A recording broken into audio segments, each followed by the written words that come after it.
Hello, everyone. Welcome again to some of our bonus video content. And I can't tell you just how excited I am to have CL Clark here talking with us today. CL knows this because I bug her all the time on Twitter, but she is one of my favorite authors. She is the author of The Unbroken, which got me through COVID, um, and then The Faithless, which got me through the tail end of it. And I am very much looking forward to the third book in this series. Is it called The Sovereign? Is that Mm, confirmed? that is confirmed. If anything changes, I didn't know about it. Okay. Wonderful. And yeah, this is just kind of a chance for me to talk with you about the book series, but also when I was first reading this series, I was really struck by the characters. I felt like the characters were just really strong. And since this class is all about creating characters, I really wanted to talk to you a little bit about Terrain, about Luca, about the Mm. Jackal, Pruitt, and some of the other characters that come up in the series. Now, for my students who are interested, I would say that this is a great book to read, and I find that it is for writers. It is instructive. I think that there are lessons to be learned from reading books, and some authors better more so than others. When you were creating these characters, um, what was kind of your thought process? Like, who came first, Terrain, Luca? Were they both kind of at the Mm. same time? And we'll kind of talk a little bit about the story. You don't need to have read the story. We'll give enough kind of feedback, but hopefully it'll get people interested in it as well. So I think that when I originally envisioned this book, I've always been a fan of fantasies with romantic like through lines. I wouldn't say I envisioned this as a romance or as what has now become known as romantasy. I just always knew that it was going to be like a sort of military political fantasy with a romance between two of the main characters. So Terrain and Luca kind of came at the same time. I knew that there was going to be the princess and there was going to be a sort of bodyguard character. Um, and because of the classes I was in that kind of created the Unbroken, which were my Francophone African literature course, which was a very post-colonial kind of course, or just talking about um, obviously as a Francophone country in Africa, all of that is because of colonization. So these authors I was reading were working through that in their work. And I was also in a class where I studied post-colonial literary theory more broadly, and and also violent women in fiction and how they were allowed to be violent and how they were not allowed to be violent and what kind of punishments would come from that. And so that kind of set up the kinds of characters I wanted to explore. And I just kept having this vision of a soldier who had to kill her own people. And that was Terrain. Terrain was the first character to come like really clearly. Like this is who she is, this is what she does, and this is um this is going to be her central problem. And interestingly enough, later she was the character who became the least clear. Like people would read early drafts and say like, I understand all of these characters, they're all really cool, but she's kind of boring. Um, Now so that I sounds felt, like an editor talking, though. I mean, they were teachers, they were friends doing my critiques, Yeah. classmates and stuff like that. And so I think they had some merit because I definitely did rewrites that made Terrain a little bit more interesting, made her decisions more um divisive, Mhm. some might say. But I also found that they made the decisions more honest Yeah. for the situation she was in. And with Luca, I think Luca was actually, so if you guys read the book, you'll realize that Luca is not she's not really portrayed as a good guy. She's certainly portrayed as someone who wants to be good. Mhm. But I will let you guys decide if she ever actually hits that mark. But in the earlier drafts, she was just bad. Like she was like I was like, there is no redemptive quality in this. And then I had some other feedback that I was like that people were like, if you do want this to be like an even moderately sympathetic romantic situation. She needs to be just like like a little bit better. Um, and so I took some of that on board, some of that not. So yeah, I think those they were they're the two big ones, and it took a long time to kind of get them to where they are now, I think. Yeah, well, and I don't know if I would call this a romantasy either, because with romance, a happy ever after is sort of guaranteed. And we're two books into it, and I don't know which way it's going to go. And at best, their relationship is going to be forever fraught. Like I Mhm. can't imagine a situation where the two of them are like living in a seaside villa and just having this charmed life. It seems like too much has happened. I'm glad that you brought up kind of Luca as an unsympathetic character, because to me, and feel free to disagree, you created her. She seems kind of like a white liberal who is aware of her privilege, aware of her power, but somehow she's still in it. Like she can't get out of her privilege. And so she really, in many ways, seems to have this massive blind spot. But as a well-educated, well-versed, growing up in this lap of luxury, it seems like she thinks she can transcend it, but she's Mhm. not able to. Mhm. There's definitely some stuff she's not quite willing to get rid of, Yeah. or to let go of, rather.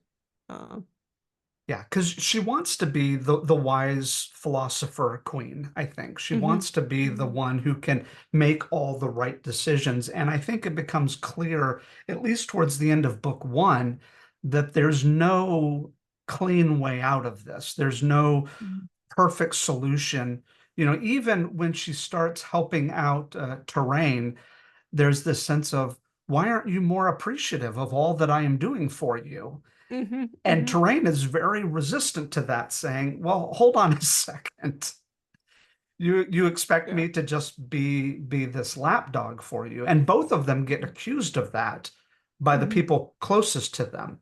That, oh, Mhm. you're just Luca's lapdog, oh, you're just Terrain's. Like both sides seem to get this sense of that maybe you've given up too much in Mhm. order to connect with this other person. Yeah. No. Well, let's talk a little bit. I think one of the things that really kind of attracted me to these characters is I think you do a good job of really establishing kind of their core personality, and then you put them in positions where they have to act contrary to their kind of who they are. So Mhm. you've got this, Terrain, who is a tough military type, and she's put into situations where she's having to be diplomatic, or she's having to be softer. Oh, um poor kid. yeah. Was that Mm. as you were working through it, was it kind of an exercise in how can I put these characters in a position where they are least capable, like where it's kind of a foil almost to them? Yeah, definitely. I mean, I think part of it is foil, but also I think part of it is that each of them is strong in a very opposite way. Like Luca's physicality, like she has some physical skills, but it's not her strong suit. She doesn't think it's her strong suit and will try to do anything she can to get out of it. Whereas Terrain is like, oh, I can hit it. Perfect. That's my sweet spot. That's my safe space. Like I'm good. And so as soon as you get them switched into different places, um, on one hand, yes, it forces the other character to be like there's more tension because just as a sort of plot point, there's more tension. And we don't necessarily know if they'll be able to work their way out of it with their normal skill set, or if they will develop a new skill, or if they'll fumble the bag really hard trying to use the wrong skill set or inexpertly using the right skill set. Um, like one of my favorite moments is when Luca asks Terrain if she can lie, and Terrain's like, yeah. And Luca's like, no, you can't. Okay, great. Moving right along. Um, but as the books go on, she gets to she's in these positions more and more often. So we get to see, okay, has she learned how to lie yet? Has she learned how to lie yet? And so by the end of the book, as she's been in more of these court situations, is she good at politicking? I don't know that I can say that, but she has picked up a few things that she learned from Luca. Um, and also, it's just like where one is weak, the other is strong. And so I like having those dynamics play out in different scenes as well. Um, yeah. So it's a little bit of foil for themselves, but also a bit of a foil for each other. So we can see Luca being good at politics, or we can see Terrain protecting Luca in a physical situation and stuff like that. Yeah, well, and even the difference between books one and two, the setting itself changes Hmm. so dramatically that it really, you take Luca Terrain in Shalon or Quizal, kind of Quizali, Because all, yeah. Quizal area, and now you move them to the heart of the Bolar. I'm gonna Borald. Okay, Balladeer. Balladeer. Balladeer. There we go. I'm trying to Balladeer Kingdom. Mhm. They're now in the heart of that. Even the Mhm. setting kind of Yeah, the shifts. setting forces that change. Yeah. Um, One thing I found really interesting, particularly in book two, is um, Luca did not seem as powerful in her hometown as I Mhm. assumed she would be. She seemed Yeah. constantly kind of hemmed in. Um, and I guess a lot of that came from obviously her uncle and his influence, Mhm. trying to keep her in place. But it was kind of a situation where it seemed like a lot of characters were like, well, you've got power, fix it. And she's like, well, Mhm. no, actually, I can't. Like, or it's a little bit harder than how I made it out to be. I don't know. That to me was also very interesting that neither one of the characters seems to have maybe as much power as we originally assumed they had. Mhm. I mean, for me, that has everything to do with what I think is more the reality of politics, Mhm. especially if it's not like if you are the sole ruler, the only person whatsoever that matters, and or you're willing to enforce that kind of rule, um, things are probably a little bit easier. You might have a rebellion on your hands a lot faster, but you might also not if you're willing to do the more ruthless things that are necessary. And that's something that Luca thinks about. She's like, I could have what I wanted right now if I were willing to do this and this and this to ensure it, but I'm not. And so part of her journey is seeing how far she's willing to hold on to these principles. And if she's going to lose everything, is she willing to break the principles to keep it all instead? Um, because I think we can all see that that's like politics that have multiple decision makers is much harder to get anything actually moving in a certain direction as opposed to something more unilateral. Yeah. Well, and as I'm trying to dance carefully here. I don't want to spoil too much between books one and two, but even some of the decisions that Luca makes at the end of book one, um, Mhm. they're not that easy to resolve in book two. The Mhm. sort of the arrangement, I guess, that was made, they find out it's not that easy. And Mhm. that's one of the things that I don't know if it frustrates readers, but I really enjoy this sort of almost Gordian knot type situation here, where there are some people who just want to like cut it in two, but we keep maintaining that tension there. Mhm. And obviously, some of that comes from some of the side characters as well. One of my favorite characters, obviously, the Jackal. Anyone who's got the name the Jackal, like not to mess with her. Like, I love her. Speaking of characters, I think she has the most interesting origin story. yeah, Um, she did not exist until the very, very, very last draft that I thought I would write. I thought, if I don't get an agent with this draft, I'm going to trunk the book and I'm not going to mess with it. So I'm going to put in everything, every last thought I've ever had to make this book cool. And so originally, Terrain had a brother, and it was her brother that she met in Kazal, except the brother was too young to have been taken. So he was raised very angry, very bitter. about his circumstances. But I kept coming into the whole idea of like, okay, well, like fantasy never has the moms. Where do all the moms go? And also it's really just weird. Like if I don't say where the mom has gone, if she's talking to the brother, like either she has to be dead or she has to be alive or like, but she would ask. It would be a conversation. And then I was like, well, she doesn't have to be dead. She should be here. That would suck. And then I was like, well, no, she should be here, but he should be gone. She should be him. So every interaction from the fight that Terrain and her brother got into to like punching each other, like wrestling, every argument, I kept it exactly the same. I just put her mom in instead, which is something of a spoiler. Sorry, guys. But it was when I did that, like everything opened up. Terrain's relationships opened up, her complications with other characters opened up, how she like the question of her loyalties changed a lot as well, like giving her a bit more impetus to make some of the choices she made. Um, yeah, and I like that made the book a million times better. And it's also having continued repercussions like throughout the rest of the series. So it's very fun. Yeah, well, and even I think I'm glad that you're kind of talking through your sort of creation process of that. I think it's very helpful.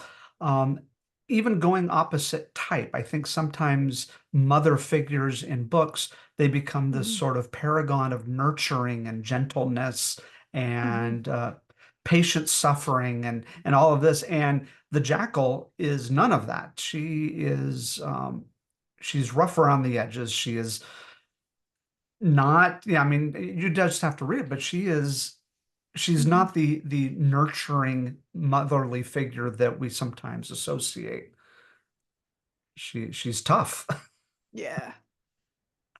Yep. I Well, love her. well, and I also I like that if I remember correctly, we really don't the origin story is implied throughout. Like any reader could put two and two together and go, oh, okay, yeah, she had her Mhm. daughter taken from her. And, you know, for people who read the story, I mean, the idea of the sands these are basically children that are stolen from this land and then raised and trained in this other world to be soldiers essentially against their own people. Um, and Mhm. so, losing her daughter, obviously we know that has a factor, but we don't get the flashback scene. We don't get any of those moments. The reader really has to kind of fill in the blanks. And I feel like a lot of that happens in the book where there are moments that I would say are clear, but it's up to the reader to really fill in the rest of the story there. Mhm. What about Pruitt? I'm interested. Pruitt um, seemed to have a bigger role in book two, and it looks like even with Mhm. book three, it looks like Pruitt is kind of growing as a character. How did Mhm. Pruitt come about for you? You know, I really can't remember her like original spark. I think that I just kind of started with three friends. I think I started with Terrain and Thibaut and Pruitt. And I don't even know if originally I had Pruitt and Terrain as lovers, Mhm. as they start in the beginning of the final book. Um, But I do remember as I kept going, the three of them kind of represented these like three different ideas-ish of how the sand should move forward. Pruitt is very conservative, keep your head down, like, no, I don't like where I am, but I do not want to get noticed. Mhm. I'm just gonna keep my head down and go forward, follow orders, not do anything more, not do anything less. Thibaut is the character who's like, if I can find some way to rebel, I'm gonna do it. Um, and then Terrain was the super bought into the Empire, like, I'm gonna do everything I can to get as far as I can. Really believed a lot of what she was taught. So how they ended up being best friends is probably for like a prequel book or something. But I think it had to do more with forced proximity and like the pressure pot of just being soldiers in a small unit that they couldn't get away from. And so you do end up relying on these people and while still having massive differences in opinion. And yeah, I think that's kind of that must be the origin of through the three of the two of them because I can't really remember anything else. Yeah. Well, and it sounds like for you, character creation is not just an act of an individual character, but it's kind of a character in context of the other characters. Like, okay, I have this Mhm. person, but we know in military settings that it's not monolithic. People have different political opinions, they have different perspectives, and then we push them together. And so Pruitt, yeah, I mean, I don't want to give anything away, but the end of Faithless is probably my favorite scene with Pruitt. Oh. Uh, yeah, I just you see this journey of where she ends up, and you're like, oh wow, she's She's walked a few going miles. places. She's gone places, yeah. And yeah, I just as I don't want to give anything away because I think that it's a very pleasant surprise about how the character changes over time. Mhm. Um, or I don't know, she's her personality is still there, but yeah, I don't know, which character do you think kind of makes the biggest change? I mean, there's a character like the Jackal who I don't really feel like, I don't know, she seems like she is sort of herself, and maybe Mhm. I don't know, maybe she has new perspective, but I don't see her as a character that changes a whole. Who do you think is the one that changes, or do they? Mm. It's interesting. It's an interesting way to think about that because I think one of the things I think about character arcs and probably is the case for most of these characters is that they don't change drastically like as people. I don't really think any of them do. Mhm. Um, like they still have the same sort of personality tics. They still often want the same things. Um, they may go through a few different iterations of trying to get that thing as one or another method fails. Um, but I do think that they become more themselves. Like they get rid of certain baggage or they dig their heels in and refuse something that is absolutely good for them. Um, they go to more and more drastic measures to get the thing that they want, the thing that they wanted at the beginning. Um, or even like they've been holding back and thinking, this isn't, I'm not going to go there. I'm not going to go there. Even though I'm thinking it, I'm not going to go there. And then by the end of the book, they're like, or the end of the series, they're like, oh no, we're going. We're like, there's no reason to hold back anymore. So they all just become a stronger version of themselves, for better or for worse. Um, Yeah, I really like how you approach that because even I kind of struggled with the issue of change. I'm like, does the Jackal change? Does Luca change? Does Terrain change? It's like I don't know. They still seem themselves, and so change might not yeah, be yeah. the right word. I don't know. I mean, like if I'm thinking about like the Jackal, I think about some of the things I know that happen in book three. I would never say that she's changed, but I think like certainly in certain moments, like things like different attitudes may appear, or like we see a different side of them that maybe we didn't think existed. Um, but change as a whole. I mean, the Jackal's an old dog. I don't think she's gonna change all that much. Very set in her ways. Well, and then I'm missing the name right here. In book two, sort of the libertine character who is Sabine. there we go. It's funny. I just say libertine, and you immediately like, yeah, Sabine. Yeah. Mhm. Sabine is a character that I feel like as of the very first page, you immediately get who she is. And I think as a writer, that's so important that the reader just immediately goes, oh, this is Sabine. I'm gonna be honest with you. I think she is probably one of the best characters I've ever written. I have no idea how I pulled her off. I like she just strutted onto the page one day, and I was like, oh, this is Luca's best friend. Like she's mentioned in book one. She was always in book one, but only as like an off character. I never really actually intended to see her. Um, and then she showed up in book two, like fully in scene and in the flesh, and like I feel like I'm like to be able to just create her so quick, like so few words even. Um, that the first chapter that she appears in book two was actually not the first chapter. Originally, that was somebody else Hmm. in her position. And so her first like real moments, I think, were I was like, oh, I think she would be great, like for terrain to be like this is the first noble terrain meets and is stuck with. And she just was so alive that it also just kind of led to everything else. And the more I wrote book two and got to some of the flaws that she's got, even those kind of came very clearly, like what her weaknesses are as this libertine, like what she's hiding with all of the pomp um, and strutting. And so it was just she's such a joy to write, even in the third book. Yeah.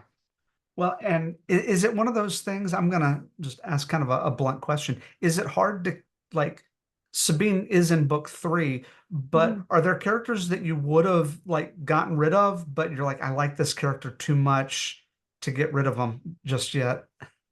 I cannot say. That you're just like, Yeah. I'm not willing to say goodbye to this one yet.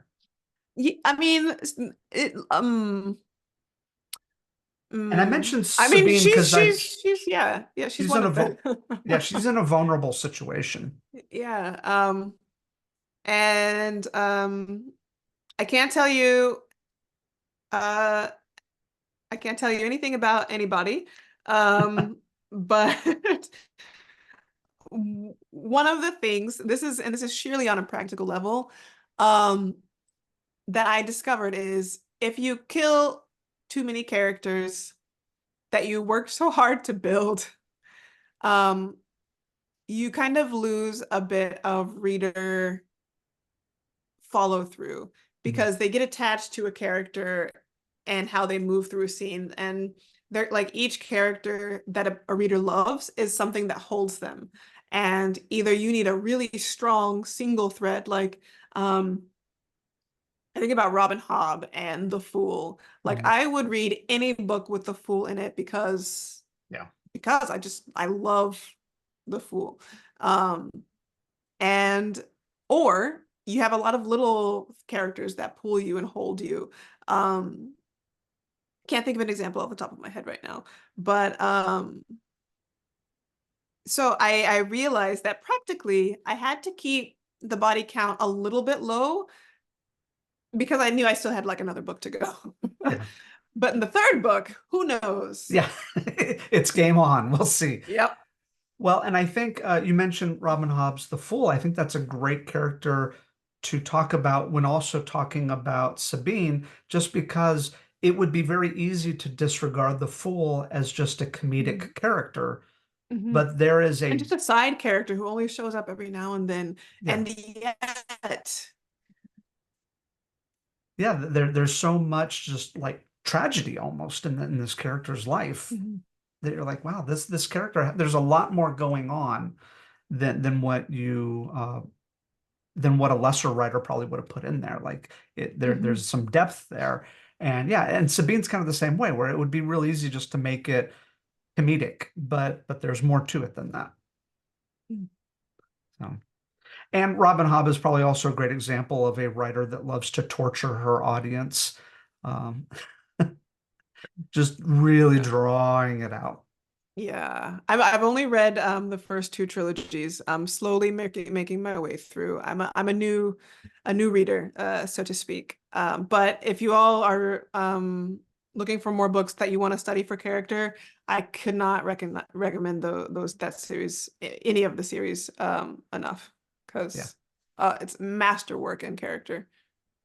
Yeah, I find that one of the things that she does well is that I come to the conclusions that she wants me to come to She doesn't with have to tell you. she doesn't have to tell me. Yeah. You're just like, oh, these two characters got together. And I totally was thinking Hmm. that, but I don't know where it was planted in there. Hmm. Hmm. Yeah, yeah. So good. So good. Well, and Hashtag goals. yes, well, and with your own story, any other characters that we haven't touched on that you think are worth bringing up? We've talked about Sabine, Pruitt, Luca, Mm, Terrain. One thing that I wanted to mention, mm, obviously, people are always wanting to know where names come from. I mm, think it's very interesting. Terrain she does not have a Quasali name. mm. No, I mean she does, She does, but it's but not the one she goes it by. is not the one she goes by. And actually, in early drafts, I considered her taking her Kazali name back, for the next couple of books, for the second and third books. Um, but the more I thought about it, I just thought that she doesn't identify with Kazal enough to make such a large statement. And I think that there are other Sans who would, um, but none of our main suite of characters. Um, just because it's a very complicated situation. And a lot of them were not made to feel welcome by the Khazali locals, just like they weren't necessarily welcome by the Baladarans. So there was that. But yeah, I think I do know each of like the main Sans Khazali name. I think I did go through that. Hmm. Um, Pruitt's name, it means smile in Arabic, and I just thought it was a great little irony because she's the last person whose name should be smile or joy or anything like that. Well, and I like obviously with a lot of epic fantasy, we have a lot of sort of vaguely English, vaguely British type stuff. And obviously Mhm. the Baladarian Empire, it all has sort of this vaguely French with the Mhm. naming and the sounds of everything. And that comes Mhm. through. And then of course Quazal obviously pulls a lot, it seems, from like Arabic cultures and well. And I Mhm. think that probably came a lot with your own research as you Mhm. were going through that.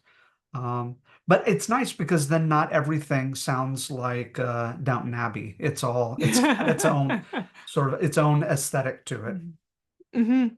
That was also important to me because it's not so much character based, more like the world building aspect, and just kind of the things I wanted to say with the work is I've loved fantasy like all my life, right? But as I got older, the more I started to understand what was happening in the fantasy worlds anyway, and you know what traditions they came out of.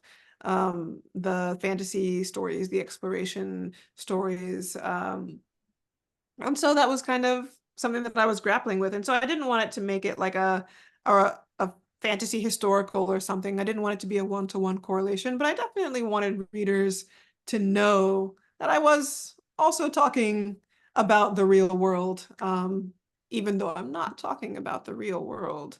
So, Yeah. Well, and we could, I mean, there would be a whole other conversation interview just to talk about the whole aspect of colonialism and violence and revolution and is a peaceful revolution even something that's available? Is it a myth by the oppressors that we can work this out? I mean, yeah, there's a lot there to really dig into, but to kind of close out our conversation, um, for writers who are maybe they've written their first novel, maybe they're still kind of getting, what advice would you have for people as they begin to create their characters? um, have fun. Mm. First of all, like write characters that you would follow and be interested in seeing like every little turn of their mind because um you're going to be with them for a very long time, longer even than your readers. So really, really make someone, you don't have to like them, but you have to be fascinated by them. Um, but also I would recommend just a couple of books that I've gone back to often. just to really hone the characters and also think about how they interact with other characters, how many duplicates you have, and if you can condense just like how the characters are in the story. They're both books by Donald Mass, and they have exercises in them. One is writing the breakout novel, the workbook. I don't know if you actually need the book itself. I've never actually read it. I just really like the workbook. I've done the Um, workbook. It's great. Yeah. yeah, it's excellent. And also his the emotional craft of storytelling, I think is what it's called. And I go back to those exercises in both of those books all the time, especially like if I get stuck on a character, but as like during revisions, like especially like in between first and second draft, when things are still a little soft, still a little malleable. It's a great time to say, I have the sketch of this character. How can I really understand who they are now that I have the rest of the book in place? How can their actions here make this scene like beyond what it is right now? I think those books have done a lot of legwork in my craft for sure. Wonderful. Well, Sheree, thank you so much for your time. And I want to remind people that from Orbit, we got the Unbroken and we have the Faithless, and then the Sovereign. When does it have a release date yet? It does not, for good reasons that I can't quite talk about. We've got a few other projects in the pipeline, and so they're having to arrange things accordingly. But sometime next year, possibly in like the summer-ish. Okay. Well, we look forward to it. Thank you so much. All right, appreciate it. Yeah, thanks for having me.